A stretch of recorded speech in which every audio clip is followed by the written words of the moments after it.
Everybody's got their own scars from the battle that was COVID, but then we've got our own scars from previous situations as well. What are the lessons that we were supposed to have learned? Who is it that is supposed to have learned a specific lesson? Nobody really understands. If I talk to family or friends, they don't really understand what my job is. They know what my job title is, but if I try and explain to them what I do, it just comes across with like okay, let's move on to another topic.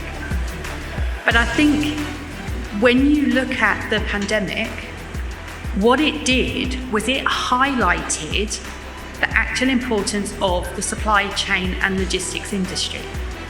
So if you go into, as I said, I fell into freight forwarding. I did a degree in psychology. I took a temp job on reception in a freight forwarding company, and here I am 27 years later. One of the key, I would say, a key part of our job description is managing the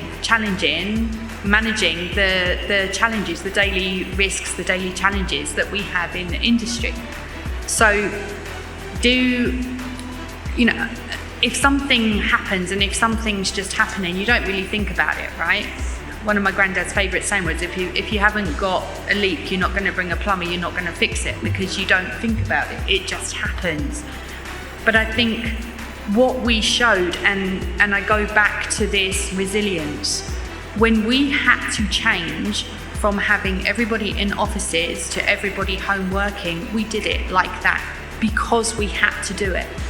And that wasn't necessarily because there was a big plan in place that if there is a crisis, this is what's going to happen. Maybe to a certain extent, yes, but it happens because we had to make it happen.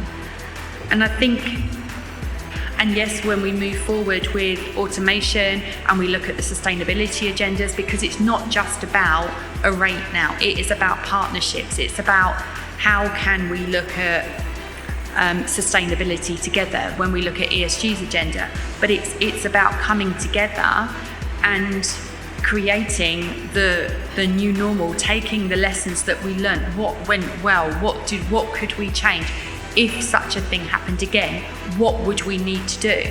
And I think to have the benefit of, I guess, of that hindsight, we are all bruised there. Everybody's got their own scars from the battle that was COVID, but then we've got our own scars from previous situations as well.